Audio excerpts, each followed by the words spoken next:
بسم الله الرحمن الرحيم والشمس وضحاها والقمر إذا تلاها والنهار إذا جلاها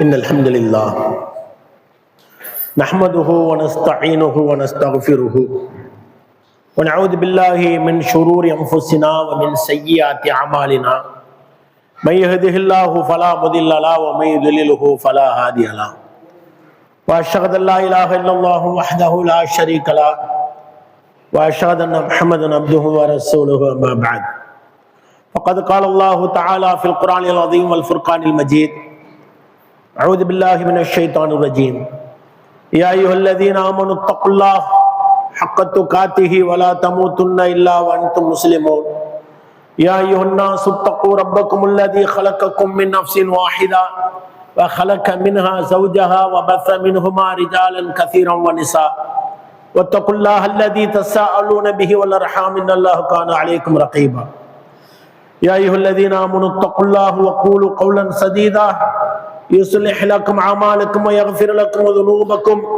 ومن يطع الله ورسوله فقد فاز فوزا عظيما رب اشرح لي صدري ويسر لي أمري واحلل عقدة من لساني يفقهوا قولي ربي زدني علما. அளவற்ற அருளாளனும் நிகரற்ற பேரன்புடையவனுமாகிய அல்லாஹ் அல்லாஹ் ஜல்ல ஷானஹு தஆலாவின் நல்லடியார்களே, அல்லாஹ் ரப்புல் ஆலமீன் நம்மீது விதியாக ஆக்கி இருக்கின்ற சிறப்பு மிகுந்த ஜும்மாவுடைய வணக்கத்தை நிறைவு செய்ய வேண்டும் என்கிற உயர்ந்த ஒரே நோக்கத்தோடு நாம் எல்லாம் இங்கே ஒன்று குழும இருக்கின்றோம். இந்த நேரத்திலே மனிதர்கள் அனைவரும் ஒரு நாள் மரணிப்போம் என்பதிலே எந்த மாற்று கருத்தும் இல்லாத வகையிலே வாழ்ந்து கொண்டிருக்கக்கூடிய நாம், நம்முடைய அந்த இறுதி கட்டம், நம்முடைய அந்த வாழ்க்கையினுடைய இறுதி நிலை எளிமையாக இனிதானதாக அமைய வேண்டுமே ஆனால் அதற்காக அல்லாஹ் தனது அருள்முறை அல் குர்ஆனின் மூலமாகவும் நபிகள் பெருமகனார் ஸல்லல்லாஹு அலைஹி வஸல்லம் அவர்களுடைய வாழ்க்கை வழிமுறையின் மூலமாகவும் நமக்கு சொல்லித்தந்த அந்த வழிமுறைகளை நாம் எடுத்து நடந்தோமே ஆனால் இன்ஷா அல்லாஹ் நம்முடைய அந்த இறுதி முடிவும் இனிதாக அமையும். கண்ணியத்திற்குரிய எல்லாம் வல்ல அல்லாஹ்வின் நல்லடியார்களே, அல்லாஹ் ரப்பல் ஆலமீன் அவனது அருள்மறை அல் குர்ஆனிலே பல்வேறு வசனங்களிலே மனிதனுடைய இறுதி நிலை எப்படி இருக்க வேண்டும் என்பதை சொல்லி காட்டுகிறான். அதிலே நாம் சற்று நேரத்திற்கு முன்பாக ஓதி காண்பித்த அந்த முதல் வசனத்தில் கூட அல்லாஹ் எப்படி சொல்லுகிறான், யா அய்யுஹல்லதீன ஆமனு தக்குல்லாஹ், ஈமான் கொண்டவர்களே அல்லாஹ்வுக்கு அஞ்சிக் கொள்ளுங்கள். எப்படி அஞ்சிக் கொள்ளுங்கள்? ஹக்க துகாத்திஹி, அஞ்ச வேண்டிய முறைப்படி அஞ்சிக் கொள்ளுங்கள் என்று சொல்லிவிட்டு வலா தமூதுன்ன இல்லா வஅன்தும் முஸ்லிமூன், மூமின்களை பார்த்துத்தான் அல்லாஹ் சொல்கிறான். நாம் இப்போது மூமின்களாக இருக்கிறோம், அல்லாஹ்வை நம்பக்கூடியவர்களாக இருக்கிறோம், மறுமையை நம்பக்கூடியவர்களாக இருக்கிறோம். அப்படிப்பட்ட மூமின்களை பார்த்துத்தான் அல்லாஹ் சொல்கிறான், நீங்கள் அல்லாஹ்வை அஞ்ச வேண்டிய முறைப்படி அஞ்சிக் கொள்ளுங்கள் என்று சொல்லிவிட்டு நீங்கள் முஸ்லிம்களாக அல்லாமல் மௌத்தாக்கி விடாதீர்கள். நீங்க இப்ப முஸ்லிமா இருக்கிறீங்க, மூமினா இருக்கிறீங்க, ஆனா உங்களுடைய மரணம் அது போன்று இருக்குமா? யாராலும் சொல்ல இயலாது. யாரும் உறுதியிட்டு நான் என்னுடைய மரண தருவாயிலே முஸ்லிமாகத்தான் மரணிப்பேன் என்று யாரும் சொல்ல இயலாது. அப்ப அதற்கான முயற்சிகளை, அதற்கான முன்னெடுப்புகளை நாம் செய்கின்ற பொழுது அல்லாஹ் நாடினால் நம்முடைய மரண தருவாய் நிச்சயமாக அந்த இறுதி முடிவு இனிதாக அமையும். ஆகையினால் அல்லாஹ் ரப்பல் ஆலமீன் இந்த வசனத்தின் மூலம் நமக்கு அழகான ஒரு செய்தியையும் எச்சரிக்கையாகவும் இதை சொல்கிறார். நபிகள் பெருமகனார் ஸல்லல்லாஹு அலைஹி வஸல்லம் அவர்கள் சொல்கின்ற பொழுது வ இன்னமல் அமாலு பி ஹவாத்திமிஹா, அதாவது மனிதர்களுடைய முடிவு இருக்கிறது அல்லவா, இறுதி முடிவுகள், அந்த இறுதி முடிவுகளை கொண்டேதான் அவனுடைய செயல்கள் தீர்மானிக்கப்படுகிறது. இதை எப்படி புரிந்து கொள்ள வேண்டும்? எந்த ஒரு வேலையை எடுத்துக்கொண்டாலும் அதனுடைய அந்த பினிஷிங்ல தான் அது எப்படி அமையப்பட்டிருக்கிறது. ஒரு பில்டிங்கை கட்டுறோம்னு வச்சுக்குவோம், ஒரு வீடு கட்டுகிறோம் என்று வைத்துக் கொள்வோம். ஆரம்பத்தில் பார்ப்பதற்கு அழகாக இருக்காது. பலமாக இருக்காது. அந்த கட்டடத்தை, அந்த வீட்டை கட்டி முடித்த பிறகுதான் அதனுடைய நேர்த்தி எப்படி இருக்கும் என்பதை நம்மால் பார்க்க முடியும், நம்மால் அறிய முடியும். அதே போன்று ஒரு பரீட்சை எழுதக்கூடியவர்களாக இருந்தாலும் சரி, பள்ளிக்கூடத்திலே அல்லது கல்வி நிலையங்களிலே அந்த பரீட்சையை எழுதி முடித்த பிறகுதான் அதனுடைய அந்த முழுமை தெரியும் எப்படி இருக்கிறது என்று. அதைத்தான் நபிகள் நாயகம் ஸல்லல்லாஹு அலைஹி வஸல்லம் சொல்கிறார்கள், இறுதி முடிவுகளை கொண்டு தான் ஒரு மனிதனுடைய அந்த செயல்பாடுகள் அவன் என்னவெல்லாம் செய்தான். எத்தனையோ ஆண்டுகள் வாழுகிறோம், அந்த ஆண்டுகளிலே, அந்த நாட்களிலே, அந்த காலங்களிலே நாம் எத்தனையோ செயல்களை, அமல்களை செய்கிறோம். இறுதியாக அது எப்படி அமைய வேண்டும்? அல்லாஹுவால் அங்கீகரிக்கப்படக்கூடியதாக நபிகள் நாயகம் ஸல்லல்லாஹு அலைஹி வஸல்லம் அவர்கள் காட்டி தந்த அந்த முறைப்படி அமைகிறதா என்பதை தீர்மானிப்பது எது? இறுதியான நிலைதான் என்பதாக நபிகள் பெருமகனார் ஸல்லல்லாஹு அலைஹி வஸல்லம் சொல்லி காட்டுகிறார்கள். அடுத்து ஒரு செய்தியை நபிகள் பெருமகனார் ஸல்லல்லாஹு அலைஹி வஸல்லம் சொல்லி காட்டுகிறார்கள், இப்அஸு குல்லி அப்தின் அலா மா மாத அலைஹி. ஒவ்வொரு அடியாரும் தாம் இறக்கும் போதிருந்த, அதாவது இறக்கக்கூடிய அந்த சூழ்நிலையில எந்த மனநிலையில் இருந்தாரோ அதே மனநிலையில் தான் மறுமையிலே எழுப்பப்படுவார்.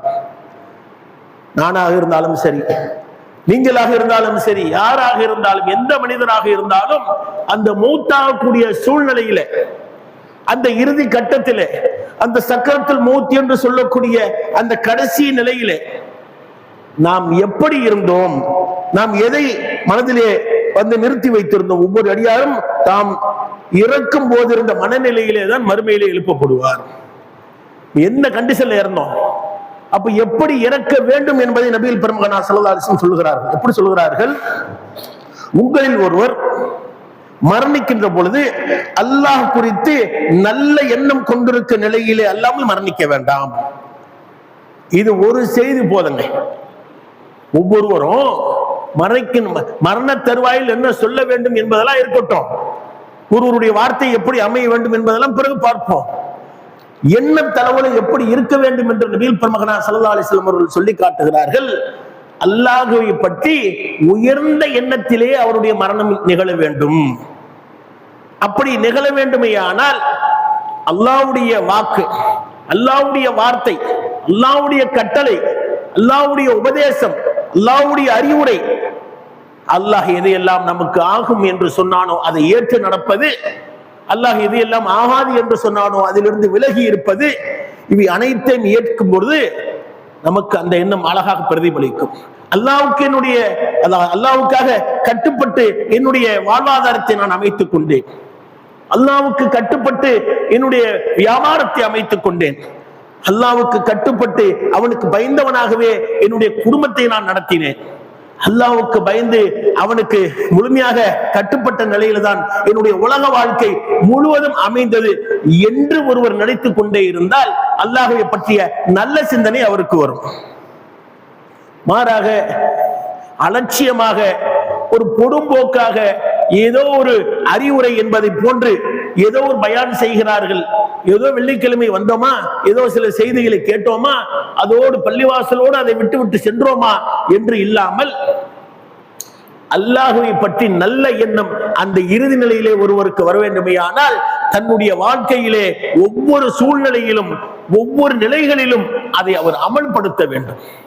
அப்போது தான் அந்த இறுதி நிலையிலே ரப்புல் ஆலமீன் குறித்து நல்ல சிந்தனை அவருக்கு வரும். அல்லாஹ் ஏராளமான வசனங்களிலே அவனுடைய அந்த ஷிஃபத்துகள், அவனுடைய அந்த தன்மைகள் குறித்து சொல்லி காட்டுவதை நம்ம பார்க்கிறோம். அர் ரஹ்மான், அவன் அளவற்ற அருளாளன், அர் ரஹீம், அவன் நிகரற்ற அன்பாளன். இன்னும் தன்னை பற்றி ஏராளமான வார்த்தைகளை, அந்த ஷிஃபத்துகளை, அந்த தன்மைகள் குறித்து நிறைய அல்லாஹ் ரப்பல் ஆலமீன் தனது அருள்மறை அல் குர்ஆனிலே சொல்லி காட்டுகிறான். அப்ப இறக்கின்ற தருணத்திலே, மரணிக்கின்ற தருணத்திலே நாம் பாவம் செய்தவர்களாக இருந்தால் கூட அல்லாஹ்வை பற்றி நல்ல சிந்தனை இருந்தது என்று வைத்துக் கொள்வோம். மனிதர் என்ற முறையிலே பாவம் செய்யாமல் யாரும் இருக்க இயலாது. பாவத்துக்கு அப்பாற்பட்டு எந்த நபரும் வாழ இயலாது. அப்படி இருந்தாலும் கூட அவர் என்ன வேண்டும்?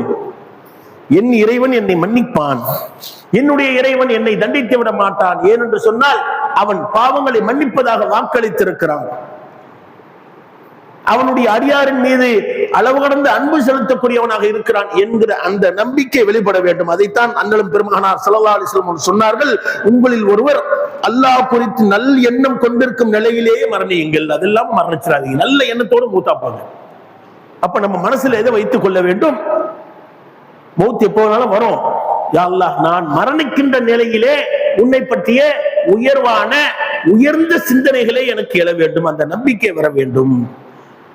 உண்மையிலேயே நாம் எல்லாம் அப்படித்தான் இருக்கின்றோமா என்பதை ஒவ்வொருவரும் நமக்கு நாமே என்ன செய்ய வேண்டும்? நம்முடைய உள்ளத்தை நோக்கி நாமே கேள்வியை எழுப்பிக் கொள்ள வேண்டும். அப்ப அல்லாஹ்வுடைய தூதர் ஸல்லல்லாஹு அலைஹி வஸல்லம் அவர்கள் இது குறித்து நமக்கு எச்சரிக்கை செய்வதற்கான காரணம், மரணம் நம்மை விரட்டி கொண்டிருக்கிறது, நாம் விரண்டோடி ஓடி கொண்டிருக்கிறோம். அதைத்தான் நபிகள் பெருமகனார் ஸல்லல்லாஹு அலைஹி வஸல்லம் அவர்கள் சொல்லி காட்டுகிறார்கள், இருள் மிகுந்த இரவின் பகுதிகளை போன்ற குழப்பங்கள் தோன்றுவதற்கு முன்பாக விரைந்து நற்செயல்களை நல்ல அமல்களை நீங்கள் செய்து கொள்ளுங்கள். ஏனென்று சொன்னால் அப்படிப்பட்ட அந்த குழப்பமான காலம் வருகின்ற பொழுது, எப்படிப்பட்ட குழப்பமான காலம்? இருள் சூழ்ந்து, இருள் என்று சொன்னால் எங்கே ஓடுவது, யார் நம்மை தாக்க வருகிறார்கள், எந்த விலங்கினம் வருகிறது என்று தெரியாது, எந்த உயிரினம் வருகிறது என்று தெரியாது, எதுவுமே தெரியாத ஒரு இருளிலே ஒருவரை விட்டுவிட்டால் அவருடைய மனநிலை எப்படி இருக்கும்? ரொம்ப இருட்டா இருக்கு, நம்மளால அரை மணி நேரம் கூட இருட்டில் இருக்க முடியாது. கரண்ட் போயிடுச்சுன்னா உடனே நம்மள்ட்ட இன்வெர்டர் இருக்கு, அது வேலை செய்யாட்டு போனா வேற ஏதாவது உபகரணங்களை வைத்து நாம் வெளிச்சத்தை மூட்டுகிறோம். நமக்கு வெளிச்சம் இல்லாம இருக்க இயலாது. எப்போது நமக்கு இருட்டு தேவைப்படும்? தூங்குகின்ற பொழுது மாத்திரம்தான் நம்மளுக்கு இருட்டு, அந்த இருள் தேவைப்படும். மற்ற எல்லா நேரங்களிலும் நமக்கு ஒளி தேவைப்படுகிறது, வெளிச்சம் தேவைப்படுகிறது. அப்ப அந்த குழப்பம் எப்படி இருக்கும்னா, நம்மளை சிந்திக்க முடியாத அளவுக்கு ஒரு பயமாவே நம்ம வைத்திருக்கோம். அப்படிப்பட்ட அந்த பயந்த நிலை உங்களுக்கு வருவதற்கு முன்பாக நீங்கள் நல்ல அமல்களை செய்து கொள்ளுங்கள். காரணம், அது போன்ற ஒரு நிலையிலே உங்களில் ஒருவர் காலையிலே மூமினாக இருப்பார், மாலையிலே காபிராக மாறிவிடுவார். நபிகள் பெருமகனார் ஸல்லல்லாஹு அலைஹி வஸல்லம் சொல்கிறார்கள்.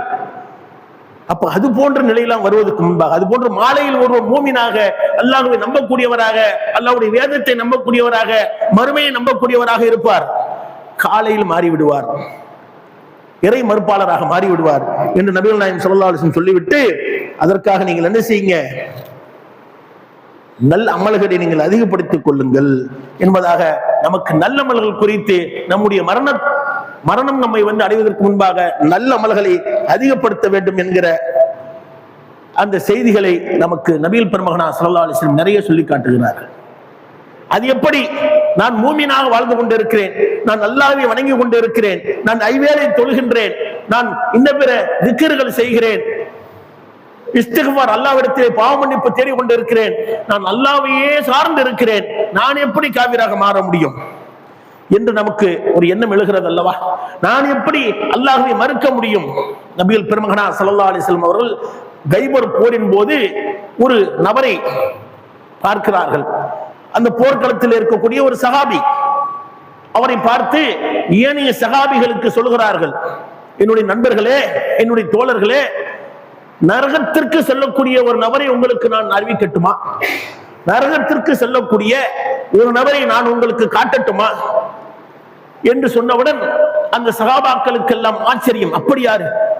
இங்கே போர் நடந்து கொண்டிருக்கிறது, அதிலே ஒருவர் குறித்து நபிகள் பெருமகனார் ஸல்லல்லாஹு அலைஹி வஸல்லம் அவர்கள் அடையாளப்படுத்தி சொல்கிறார்கள், இதோ இந்த போரிலே மிக கடினமாக மக்களை எதிர்கொண்டு, எந்த மக்களை? இஸ்லாத்திற்கு எதிராக மிக பெரும் இன்றைய அளவும் முஸ்லிம்களுக்கு தீங்கிழைப்பதிலே முன்னிலையிலே இருக்கக்கூடிய யூதர்களுக்கு எதிராக நடந்த அந்த போரில், அந்த கைபர் போர் என்பது யூதர்களுக்கும் முஸ்லிம்களுக்கும் இடையிலே நடைபெற்ற மிகப்பெரிய போர். அந்த போரிலே மிக வீர தீரமாக ஒருவர் அங்கே போரிட்டுக் கொண்டிருக்கிறார். இஸ்லாமிய அணியை, முஸ்லிம் அணியை சார்ந்த ஒரு சஹாபி. அவரை அடையாளப்படுத்தி நபிகள் பெருமகனார் ஸல்லல்லாஹு அலைஹி வஸல்லம் சொல்கிறார்கள், நரகவாதிகளில் ஒருவரை நீங்கள் பார்க்க வேண்டுமா? இவரை பார்த்துக் கொள்ளுங்கள் என்று. சஹாபாக்களுக்கெல்லாம் மிகப்பெரிய ஆச்சரியம். அவர் எப்படி வீரதனமா போரிடுகிறார், தன்னுடைய உயிரை பணைய வைத்து எதிரி அணிக்கு அந்த படையின் உள்ளே அப்படி செல்கிறார். அப்படித்தான் நடந்து கொண்டார் அவர். அவரை பார்த்து ஏனைய சஹாபிகள் எல்லாம் ஆச்சரியப்படக்கூடிய அளவுக்கு அவருடைய அந்த போர் யுத்தி அமைந்திருந்தது. இறுதியிலே அவர் எதிரிகளால் மிக பலமாக மிக பலமான காயத்திற்கு ஆளாக்கப்படுகிறார். அந்த காயத்தின் வலி தாங்காமல் அவர் வைத்திருந்த ஒரு ஈட்டியை பூமியிலே ஊண்டி தன்னுடைய நெஞ்சுக்குழியை அதிலே வைத்து அமுக்கி தன்னைத்தானே அவர் தற்கொலை செய்து கொண்டு இறுதியில மரணம் அடைந்து விடுகிறார். அப்ப நபிகள் பெருமகனார் ஸல்லல்லாஹு அலைஹி வஸல்லம் ஒரு சொல்லி ரொம்ப நேரம் ஆகுது. இந்த சஹாபாக்கள் அவரை பின்தொடர்ந்து செல்கிறார்கள். ஒரு குறித்து நபிகள் நாயகம் ஸல்லல்லாஹு அலைஹி வஸல்லம் அவர்கள் சொல்லிவிட்டால் அதில் மாற்று கருத்து இருக்காது.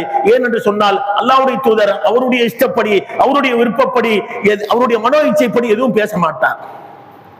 அல்லாஹ்விடத்திலிருந்து வந்த வஹீயின் அடிப்படையில் தான் எந்த செய்தியாக இருந்தாலும் நபிகள் பெருமகனார் ஸல்லல்லாஹு அலைஹி வஸல்லம் நமக்கு உபதேசம் செய்வார்கள் என்பதை அறிந்திருந்த அந்த சஹாபாக்கள் அந்த நபரின் பின்னால் பின்தொடர்ந்து சென்றதின் விளைவு இறுதியிலே அவர் தன் உயிரை மாய்த்து கொண்ட நிலையிலே இறந்து போகிறார். அப்ப அவங்களுக்கு புரிஞ்சிருச்சு. என்ன செய்தி புரிந்து விட்டது? என்னதான் காயமாக இருந்தாலும், என்னதான் தாங்க இயலாத வலியை அவர் சுமந்து கொண்டிருந்தாலும் இயற்கை மரணத்தை அடைந்தாரையானால் அது ஷஹீத் என்ற அந்தஸ்திலே மிக உயர்வான அந்தஸ்தை அடைந்திருப்பார். ஆயினும் மிக வீரதீரமாக போரிட்ட அவர் அந்த காயத்தை தாங்கிக் கொள்ள இயலாமல், அதை சகித்துக் கொள்ள இயலாமல் அல்லாஹ் ரப்பல் ஆலமீன் இதற்காக மறுமையிலே மிகப்பெரிய ஒரு நல்ல உயர்ந்த அந்த தரஜாவை தருவான் அல்லவா? அப்படித்தானே மற்ற மனிதர்களை விட இந்த ஷஹீதுகளுக்கான அந்தஸ்து உடனடியாக கிடைக்கும். நீங்கள் நான் சாதாரண மனிதர்கள் எல்லாம் சாதாரண மரணத்தை அடைகின்ற பொழுது நல்லடியாராக இருந்தால் அவர் மறுமை நாள் வரையிலும் கபரிலே அமைதியான உறக்கத்திற்கு, அதுவும் ஒரு புதுமாப்பிள்ளை உறங்குவது போன்று உறங்குவார்கள் என்கிற செய்தி எல்லாம் நாம் அறிந்திருக்கிறோம். அதே நிலையிலே நம்மிலே யாராவது ஒருவர் ஷஹீதாக அல்லாஹ்வுடைய பாதையிலே கொல்லப்பட்டு விட்டால் அவருடைய அந்த உடம்பு மாத்திரம்தான் கபரிலே இருக்கும். அவருடைய அந்த உடம்பில் இருந்து அந்த ரூஹ் எடுக்கப்பட்டு சொர்க்கத்திலே இருக்கக்கூடிய பச்சை நிறத்து ஒரு பறவையின் உருவத்திலே அந்த ரூஹ் ஊதப்பட்டு அது அந்த சொர்க்கத்தினுடைய எல்லா பகுதிகளுக்கும் சென்று அங்கே இருக்கக்கூடிய கனிகளை புசித்துக் கொண்டு மறுமை நாள் வரையிலும் அப்படியே இருக்கும். மறுமையில் அதுக்கு பிறகு சொர்க்கம் இருக்கு, அது வேற விஷயம். மறுமையில அவருடைய அந்த தர்ஜாவுக்கு, அந்த இஹ்லாஸுக்கு, அந்த அமலுக்கு, ஏனைய அமல்கள் எல்லாம் செய்திருப்பார் அல்லவா, அதற்கு தகுந்தது போன்று அல்லாஹ் ரப்பல் ஆலமீன் அவருக்கு சொர்க்கத்தை வழங்குவான். அது வேறு. இறந்த உடனேயே ஒருவர் அந்த சொர்க்கத்தை அடைகிறார் என்று சொன்னால் அது ஷஹீதுக்கு மாத்திரம்தான். ஒரு போருக்கு ஒருவர் வருகிறார் என்று சொன்னால் ஷஹீதை ஏற்பதற்காகத்தான் வருகிறார். போருக்கு ஒருத்தர் வராருன்னு சொன்னா எதுக்காக வருவாரு? போயிட்டு அங்க இருந்துட்டு ஏதாவது வேடிக்கை பார்த்துட்டு ஒருவன் வந்திருப்பாரு. அவர் செய்த காரியங்களும் மயிர் சிலுக்கக்கூடிய வகையில் தான் அமைந்தது. ஏனைய சகாபாக்களை விடவும் மிகவும் எப்படி அவர் அந்த போர்க்களத்தில் ஈடுபட்டார் பார்ப்பதற்கு ஆச்சரியப்படக்கூடிய விதத்திலே அவருடைய அந்த செயல்பாடுகள், வீர தீரங்கள் அமைந்திருந்தது. இறுதியிலே அவருடைய வழி தாங்க இயலாமல் இப்படி செய்து கொண்டது இஸ்லாம் எதை வன்மையாக கண்டிக்கிறது? நம்முடைய உயிரை நாமே மாய்த்துக் கொள்வதை வன்மையாக கண்டிக்கிறது இஸ்லாம். அது ஹராம் என்று சொல்கிறது. இன்னும் சொல்ல போனால் நபிகள் பெருமகனார் ஸல்லல்லாஹு அலைஹி வஸல்லம் அவர்கள் தற்கொலை செய்து கொண்டு இறந்த நபர்களுக்கு ஜனாசா தொழுகை கூட வைக்க கூடாது என்று சொல்லியிருக்கிறார். அந்த அளவுக்கு அது வெறுக்கத்தக்க காரியம். அதை ஒரு சஹாபி செய்கிறார் என்று சொன்னால் வீட்டிலே அமர்ந்திருந்த சஹாபி அல்ல, நோய்வாய்ப்பட்டு அதனால் உயிரை மாய்த்துக் கொண்டவர் அல்ல, போர்க்களத்திற்கு வந்தவர். அதைத்தான் நபிகள் நாயகம் ஸல்லல்லாஹு அலைஹி வஸல்லம் சொல்கிறார்கள். காலையிலே ஒருவர் மோமினாக இருப்பார், மாலையிலே அவர் காவிராக மாறிவிடக் கூடும். அப்படிப்பட்ட குழப்பமான சூழ்நிலைகள் இனி வரும். இனி வருகின்ற காலம் இப்படித்தான் இருக்கும் என்று நபிகள் பெருமகனார் ஸல்லல்லாஹு அலைஹி வஸல்லம் அவர்கள் நமக்கு எச்சரிக்கை செய்திருக்கிறார்கள் என்று சொன்னால் நமக்கு வழங்கப்பட்டிருக்கக்கூடிய ஆயுட்காலத்திலே, நமக்கு வழங்கப்பட்டிருக்கக்கூடிய அந்த நேரத்திலே, நமக்கு வழங்கப்பட்டிருக்கக்கூடிய ஒவ்வொரு நிமிடத்தையும் அல்லாஹ்வை சார்ந்து நம்முடைய அந்த இபாதத்துகளை, அந்த செயல்பாடுகளை நாம் அமைத்துக் கொள்ள வேண்டும். அது என்னவாக இருக்கலாம், எந்த காரியம் எடுத்துக்கொண்டாலும் அது இஸ்லாத்தோடு நாம் ஒப்பிடாமல் செய்துவிடக் கூடாது. இபாதத்து மாத்திரமல்ல, வெறும் தொழுகை வணக்கம் இது மாத்திரமல்ல, எந்த காரியத்தை ஒரு மூமின் செய்தாலும் அவர் முதலிலே மரணத்தை எண்ண வேண்டும். நான் இந்த காரியத்தில் ஈடுபடுகிறேன், இந்த காரியத்தில் ஈடுபட்டுக் கொண்டிருக்கிற நிலையிலேயே நான் மரணித்து விட்டால், நான் ஒருவருக்கு மோசடி செய்து கொண்டிருக்கிறேன், இந்த நிலையிலேயே நான் மரணித்து விட்டால், நான் விபச்சாரம் செய்து கொண்டிருக்கிறேன், இந்த நிலையிலேயே நான் மரணித்து விட்டால், நான் ஒருவருக்கு அநியாயம் செய்து கொண்டிருக்கிறேன், என்னுடைய ஆற்றலை கொண்டு என்னுடைய செல்வாக்கை கொண்டு அடக்குமுறை செய்து கொண்டிருக்கிறேன். இந்த நிலையிலேயே நான் மரணித்து விட்டால் இப்படி மானக்கேடான, வெட்கக்கேடான, அருவருக்கத்தக்க எந்த காரியத்தை வேண்டுமானாலும் நாம் இஸ்லாத்தோடு பொருத்தி பார்க்க வேண்டும், மரணத்தோடு பொருத்தி பார்க்க வேண்டும். அந்த நிலையிலே நாம் மரணித்து விட்டால் நம்முடைய நிலை என்ன? அதைத்தான் நபிகள் பெருமகனார் ஸல்லல்லாஹு அலைஹி வஸல்லம் சொல்கிறார்கள். காலையில் ஒருவர் மூமினாக இருப்பார், மாலையில் அவர் இறை மறுப்பாளராக, காவிராக மாறிவிடக் கூடும். அப்படிப்பட்ட ஒரு சூழ்நிலை வருவதற்கு முன்பாக நல்ல அமல்களை, நமக்கெல்லாம் அது மாதிரி வராதெல்லாம் யாரும் சொல்ல முடியாது. அவ்வளவு பெரிய சஹாபிக்கு ஏற்பட்டிருக்கு. மேராஜ் பயணத்தை நீங்கள் எல்லாம் அறிவீர்கள். நபிகள் பெருமகனார் ஸல்லல்லாஹு அலைஹி வஸல்லம் அவர்கள் விண்ணுலக பயணம் போய்விட்டு வந்த அந்த நிகழ்வு சென்ற மாதத்திலே எல்லோரும் கேட்டிருப்பீர்கள். அல்லாஹ்வை ஏற்றுக்கொண்ட, அல்லாஹ்வுடைய தூதரை ஏற்றுக்கொண்ட சஹாபாக்கள் சிலர் அந்த நிலையில மாறினார்கள். அது எப்படி சென்று வர இயலும் என்று இன்றைக்கு நாம் நம்புகிறோம். அன்றைக்கு அந்த சஹாபாக்கள் நம்புவதற்கு தயாராக இல்லை. அதிலே சிலர்கள் என்ன செய்தார்கள்? இஸ்லாத்தை விட்டு வெளியே சென்றார்கள். அப்ப நபிகள் பெருமகனார் ஸல்லல்லாஹு அலைஹி வஸல்லம் சொன்னது சரிதானே? மாலையில் ஒருவர் மூமினாக இருப்பார், காலையில் அவர் காவிராக மாறி விடுவார். நபிகள் பெருமகனார் ஸல்லல்லாஹு அலைஹி வஸல்லம் அவர்கள் இரவிலே அந்த பயணத்தை மேற்கொண்டார்கள். அதற்கு முன்பு அவர் மூமினாக இருந்தார். காலையிலே நபிகள் பெருமகனார் ஸல்லல்லாஹு அலைஹி வஸல்லம் அவர்கள் மீண்டு வந்த பிறகு அவர் காவிராக மாறிவிட்டார். எப்படி அமைந்து போகிறது பார்த்தீர்களா? இன்னும் நிறைய உதாரணங்களை நாம் சொல்லிக் கொண்டு போகலாம். நாம் என்ன செய்ய வேண்டும்? நபிமார்கள் என்ன செய்திருக்கிறார்கள்? நபிமார்களை ஏற்றுக்கொண்ட அந்த முன்னோர்கள் எல்லாம் என்ன செய்திருக்கிறார்கள் என்பது குறித்து அல்லாஹ் ரப்பல் ஆலமீன் நமக்கு துஆ வடிவத்திலே சில பாதுகாப்பு கேடயங்களை அமைத்து தந்திருக்கிறான்.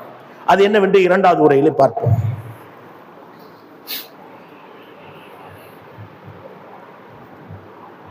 அல்ஹம்துலில்லாஹி ரப்பில் ஆலமீன், வஸ்ஸலாத்து வஸ்ஸலாமு அலா ரசூலில் கரீம், அம்மா பஅத். கண்ணியத்திற்குரிய எல்லாம் வல்ல அல்லாஹ்வின் நல்லடியார்களே, அல்லாஹ்வுடைய தூதர் இப்ராஹிம் அலைஹிஸ்ஸலாம் அவர்களும் யாக்கூப் அலைஹிஸ்ஸலாம் அவர்களும் அல்லாஹ்விடத்திலே இப்படி பிரார்த்தனை செய்ததாக அல்லாஹ் தனது அருள்மறை அல் குர்ஆனிலே சொல்லி காட்டுகிறான். வஸாபிஹா இப்ராஹிம பனீஹி வ யாக்கூபு யா புனைய இன்னல்லாஹ அஸ்தஃபா லகுமுத்தீன ஃபலா தமூதுன்ன இல்லா வ அன்தும் முஸ்லிமூன். அவர்கள் என்ன தன்னுடைய மக்களை பார்த்து இப்ராஹிம் அலைஹிஸ்ஸலாம் அவர்களும் யாக்கூபும் எப்படி சொன்னார்களாம்? அல்லாஹ் நம்மை முஸ்லிம்களாக ஆக்கி இருக்கிறான். இந்த மார்க்கத்தை நமக்காக தேர்வு செய்து அந்த மார்க்கத்தில் நம்மை இருக்க செய்திருக்கிறான். ஆகையினால் நீங்கள் என்ன செய்யாதீர்கள்? முஸ்லிம்களாக அல்லாமல் நீங்கள் மரணித்து விடாதீர்கள் என்கிற உபதேசத்தை செய்தார்கள் என்பதாக அல்லாஹ் ரப்பல் ஆலமீன் தனது அருள்மறை அல் குர்ஆனிலே சூரத்து பக்ராவிலே 132வது வசனத்திலே சொல்லி காட்டுகிறான். அடுத்ததாக பார்க்கிறோம், நபி யூசுப் அலைஹிஸ்ஸலாம் அவர்களுடைய செய்தியை பார்க்கிறோம். யூசுப்னு சொல்லிட்டு ஒரு சூறாவே இருக்கு, ஒரு அத்தியாயமே இருக்கு. யூசுப் அலைஹிஸ்ஸலாம் அவர்களுடைய ஆரம்ப காலத்திலிருந்து அந்த இறுதி காலம் வரையிலும் ஒரு நபி எப்படி கேட்கிறார், ஒரு நபி தன்னை இறைவனிடத்தில் எப்படி அந்த பிரார்த்தனை மூலம் பாதுகாத்துக் கொள்கிறார் என்று அல்லாஹ் சொல்லி காட்டுகிறான். எப்படி சொல்லி காட்டுகிறான்? அதாவது அந்த வலியி துனியா வல் ஆகிரா, நீ தான் எனக்கு இந்த உலகத்திலும் மறு உலகத்திலும் பாதுகாவலன். யாரு சொல்றது? நபி யூசுப் அலைஹிஸ்ஸலாம் அவர்கள். இந்த துஆவை நாம் செய்ய வேண்டும். அல்லாஹ் நீ தான் எனக்கு இந்த உலகத்திலும் பாதுகாவலன். மனிதர்கள் எல்லாம் எங்களுக்கு நிரந்தரமான பாதுகாவலர்கள் கிடையாது. அவ்வப்போது காவலர்கள் சில விஷயங்களுக்கு பாதுகாப்பாக இருப்பார்கள். ஒட்டுமொத்தமாக பாதுகாவலர் நீதான் என்று அவர் என்ன செய்கிறார்? அந்த வலிய துனியா வல் ஆகிர தவஃபனி முஸ்லிமன் வல்ஹக்னி பிஸ்ஸாலிஹீன். சுப்ஹானல்லாஹ், என்ன அருமையான துஆ! இந்த துஆவை நாம் ஒவ்வொருவரும் கேட்க வேண்டும். யூசுப் நபி கேட்டாராம், யா அல்லாஹ் என்ன முஸ்லிமா அல்லாம மூத்தாக்கிறாது, என்ன முஸ்லிமா மூத்தாக்கு. ஒரு நபி எப்படி முஸ்லிம் அல்லாஹ் மாறுவார்? அவருடைய பிரார்த்தனை எப்படி அமைந்திருந்தது? உலகத்தினுடைய ஆசாபாசம், உலகத்தினுடைய அந்த தேடல், உலகத்தினுடைய அந்த தேவைகள் மாற்றிவிடக் கூடும் என்பதை அறிந்த யூசுப் அலைஹிஸ்ஸலாம் அவர்கள் அல்லாஹ்விடத்திலே பிரார்த்தனை செய்கிறார். என்ன முஸ்லிமாகவே மூத்தாக்கு, அதெல்லாம வேற மாதிரி என்ன மூத்தாக்கிறாத, முஸ்லிம் அல்லாம என்ன மூத்தாக்கிறாத சொல்லிவிட்டு என்னை நல்லோர்களுடன் சேர்த்து வை, வறுமை நாளையில நல்லோர்களுடன் என்னை சேர்த்து வை என்று நாமும் கேட்க வேண்டும். அதனால் தான் அல்லாஹ் ரப்பல் ஆலமீன் அருள்மறை அல் குர்ஆனிலே இது நமக்கு சொல்லி காட்டுகிறான். இப்ப நம்முடைய பிரார்த்தனை எப்படி அமையணும்? நம்மில் எத்தனை நபர்கள் யா அல்லாஹ் என்னை முஸ்லிமாக மூத்தாக்கு, நமக்கு எத்தனையோ தேவைகளை அல்லாஹ்விடத்திலே முறையிடுகிறோம். மிக முக்கியமாக பொருளாதாரம் தான் அதிகமாக கேட்கக்கூடியவர்களாக இருக்கிறோம். இந்த உலகத்திற்கு அது மிக அவசியமான ஒன்றாக இருப்பதை மறுக்க இயலாது. ஆனால் அதோடு முடிந்து விடுமா? எத்தனையோ தேவைகளை கேட்கிறோம். அழகை கேட்கிறோம், ஆரோக்கியத்தை கேட்கிறோம், செல்வத்தை கேட்கிறோம், அந்தஸ்தை கேட்கிறோம், அதிகாரத்தை கேட்கிறோம், மன நிம்மதியை கேட்கிறோம், இப்படி என்னென்னமோ கேட்கிறோம். யா அல்லாஹ், என்னை முஸ்லிமாக மூத்தாக்குன்னு எத்தனை நபர் கேட்டோம். முஸ்லிமாக வாழ்வது முக்கியம் கிடையாது. அல்லாஹ் ஆரம்பத்துல சொன்னானே, வலா தமூத்துன்ன இல்லா அன்தும் முஸ்லிமுன், அந்த வசனத்தை நம்ம ஓதி காமிச்சோமே. அப்ப இது போல எத்தனை நபர்கள் நாம் இறைவனிடத்திலே முறையிட்டு இருக்கிறோம். இவ்வளவு காலம் நாம் எல்லாம் முஸ்லிம்களாக வாழ்ந்து கொண்டிருக்கிறோம். சில வினாடிகள் தான் ஆகின்றது ஒரு சமுதாயம் இஸ்லாத்தை ஏற்றுக்கொள்கிறது. அந்த சமுதாயம் யாரு? மூசா நபியுடைய சமுதாயம். மூசா நபி அவர்கள் அந்த பனு இஸ்ரவேலர்களுக்கு மார்க்கத்தை எடுத்து சொல்லிக் கொண்டிருக்கிறார்கள். மிகப்பெரிய ஒரு எதிர்ப்பை சந்திக்கிறார்கள். எந்த அளவுக்கு என்று சொன்னால், அந்த ஃபிரௌன் அங்கே இருக்கக்கூடிய சூனியக்காரர்கள், அந்த பகுதியிலே அந்த நாட்டில் இருக்கக்கூடிய மிக மிக உயர்ந்த கை தேர்ந்த அந்த சூனியக்காரர்கள் எல்லாம் ஒன்று திரட்டி அவர்களை அழைத்து இவருக்கு எதிராக, மூசா அலைஹிஸ்ஸலாம் அவர்களுக்கு எதிராக நீ ஏதாவது வித்தை செய்து காட்டு என்று சொல்கின்ற பொழுது அவர்கள் செய்கின்ற அந்த வித்தை அவர்கள் செய்தார்கள். அல்லாஹ்வுடைய உத்தரவுப்படி நபி மூசா அலைஹிஸ்ஸலாம் அவர்களுக்கு உத்தரவு வந்தது, உங்களுடைய கைத்தடியை போடுங்கள் என்று. அதை போட்டார்கள். அது மிகப்பெரிய பாம்பாக மாறி அவர்கள் போட்ட அந்த அனைத்து வித்தைகளையும் முழுங்கி விட்டது. இதை பார்த்த மாத்திரத்திலே அவர்கள் அனைவரும் இஸ்லாத்தை ஏற்றுக்கொள்கிறார்கள். யாரு? சாதாரண நபர் அல்ல, அன்னாடம் காட்சி அல்ல, ஒரு பாமரன் அல்ல, மிகப்பெரிய வித்தைக்காரர்கள், மிகப்பெரிய சூனியக்காரர்களாக ஃபிரௌனால் ஏற்றுக்கொள்ளப்பட்டவர்கள். அப்படிப்பட்ட அவர்கள் இஸ்லாத்தை ஏற்றுக்கொண்டவுடன் ஃபிரௌன் சொல்லக்கூடியது என்ன தெரியுமா? என்னுடைய உத்தரவு இல்லாமல், என்னுடைய அனுமதி இல்லாமல் நீங்கள் இஸ்லாத்தை ஏற்றுக்கொண்டதன் காரணமாக உங்களை மாறுகால் மாறுகை வாங்குவேன், அதோடு சிலுவையில் அறைவேன் என்று சொன்னார். மாறுகால் மாறுகை வாங்குறது பெரிய அதாபு. அதற்கு பிறகு உங்களை நான் சிறுவையில் அறைவேன் என்று சொன்ன அந்த நிலையில் கூட அவர்கள் எப்படி தெரியுமா சொன்னார்கள்? இஸ்லாத்தை விட்டுவிடவில்லை. அவர்கள் இஸ்லாத்தை விட்டு இருந்தால், அல்லது போலியாகவாவது இந்த ஃபிரௌன் இடத்திலே சொல்லி இருந்தால், அவர்களுக்கு அந்த தண்டனை நிறைவேற்றப்பட்டு இருக்காது. அவர்கள் சொல்கிறார்கள், ரப்பனா அஃப்ரிக் அலைனா ஸப்ரன் வ தவஃபனா முஸ்லிமீன். சுப்ஹானல்லாஹ், இந்த வார்த்தை வர்றது ரொம்ப பெரிய கஷ்டம். மிக அந்தஸ்திலே வாழ்ந்தவர்கள். ஃபிரௌன், நீங்க இந்த மூசாவுக்கு எதிராக நீங்கள் சூனியம் செய்து காட்டினீர்கள், ஆனால் எனக்கு ரொம்ப கரீபா, எனக்கு ரொம்ப நெருக்கமானவர்களாக, அந்தஸ்தானவர்களாக நான் உங்களை ஆக்குவேன் என்கிறான். அதற்கு மாற்றமாக அவர்கள் இஸ்லாத்தை ஏற்றுக்கொண்டார்கள். அவர்களுடைய உள்ளத்திலே ஈமான் நுழைந்தது. அப்படி அந்த சூழ்நிலையில் தான் அவர்களுக்கு மிகப்பெரிய அந்த தண்டனையை வழங்குவதாக சொல்லுகின்ற பொழுது அவர்கள் சொல்லுகிறார்கள், அல்லாஹ்விடத்துல கேட்கிறாங்க, யா அல்லாஹ், எங்களுக்கு என்ன செய்யணும்னு பொறுமையை கொடு. அவன் கொடுக்குற தண்டனை எல்லாம் என்ன, அவன் செய்யற வேதனை எல்லாம் என்ன, பரவாயில்ல, எங்களுக்கு பொறுமையை கொடு. நாங்க மனசு மாறி ஈமானை விட்டு வெளியில போயிடக்கூடாது, எங்களை முஸ்லீமாகவே மூத்தாக்கு. எந்த நேரத்துல? மாறுகால் மாறுகை வெட்டுற நேரத்துல. இப்படிப்பட்ட ஒரு உள்ளத்தில் தான் இறைவனுடைய அந்த உறுதி இருக்கிறது. அப்படிப்பட்ட உறுதி நம்முடைய உள்ளத்திலே இருக்கிறதா என்பதை நாம் ஒவ்வொருவரும் சிந்தித்து பார்க்க கடமைப்பட்டவர்களாக இருக்கிறோம். இறுதியாக நபிகள் பெருமகனார் ஸல்லல்லாஹு அலைஹி வஸல்லம் அவர்கள் சொன்னார்கள், உங்களில் ஒருவர் மரணிக்கின்ற தருவாயில் இருக்கின்ற பொழுது என்ன செய்யுங்கள்? அவர்களுக்கு கலிமாவை சொல்லிக் கொடுங்கள். உங்களுடைய தாயாக இருக்கலாம், உங்களுடைய தந்தையாக இருக்கலாம், உங்களுடைய மனைவியாக இருக்கலாம், உங்களுடைய கணவனாக இருக்கலாம், உங்களுடைய குழந்தையாக இருக்கலாம், உங்களுடைய யாராகவும் இருக்கலாம். அவர் முஸ்லிமாக இருக்கின்ற பொழுது, முஸ்லிமாக இல்லாவிட்டால் கூட உங்களிடத்திலே அவர் நெருக்கமாக இருக்கின்ற பொழுது அவருக்காக நீங்கள் கலிமாவை சொல்லிக் கொடுங்கள். நபிகள் பெருமகனார் ஸல்லல்லாஹு அலைஹி வஸல்லம் அவர்களுடைய உதவியாளராக ஒரு யூத சிறுவன் இருந்து கொண்டிருந்தான். அந்த சிறுவன் அந்த மரண நேரத்தை நோய்வாய்ப்பட்டு, ஏதோ ஒரு நோய்வாய்ப்பட்டு அந்த சிறுவன் மரண நேரத்தை அடைகின்ற நிலை வந்த போது நபிகள் பெருமகனார் ஸல்லல்லாஹு அலைஹி வஸல்லம் அவர்கள் செல்கிறார்கள். அந்த நொடி வரையிலும் அவன் யூதனாகவே இருக்கிறான். நபிகள் பெருமகனார் ஸல்லல்லாஹு அலைஹி வஸல்லம் தாவா செய்கிறார்கள், நீ கலிமாவை சொல்லு, இஸ்லாத்தை ஏத்துக்கண்டு. அந்த சிறுவன் அவனுடைய பெற்றோரை பார்க்கிறான். பெற்றோர்கள் செய்கை செய்கிறார்கள், ஏற்றுக்கொள் என்று. உடனடியாக அவர் இஸ்லாத்தை ஏற்றுக்கொள்வதாக சொல்கிறார். லா இலாஹ இல்லல்லாஹ் முஹம்மது ரசூலுல்லாஹ் என்று சொல்கிறார். நபிகள் பெருமகனார் ஸல்லல்லாஹு அலைஹி வஸல்லம் இவருக்கு சொர்க்கம் நிச்சயிக்கப்பட்டு விட்டது என்று சொல்கிறார்கள். அப்ப இறுதி வார்த்தை என்னவாக இருக்க வேண்டும்? நம்முடைய ஒவ்வொருவருடைய இறுதி வார்த்தை எப்படி அமைய வேண்டும்? லா இலாஹ இல்லல்லாஹ் முஹம்மது ரசூலுல்லாஹ் என்பதாக அந்த இறுதி வார்த்தையை நாம் அனைவருடைய வாயிலிருந்து வர வேண்டும். அப்படி வரக்கூடிய நன்மக்களாக, அந்த இறுதி நிலை இனிதாக அமையக்கூடிய நன்மக்களாக எல்லாம் அல்லாஹ் உங்களையும் நெய் மாக்கி அருள் புரிவானாக. வாஹிர் தாவானா அல்ஹம்துலில்லாஹி ரப்பில் ஆலமீன். அஸ்ஸலாமு அலைக்கும் வரஹ்மத்துல்லாஹி வபரகாத்துஹு.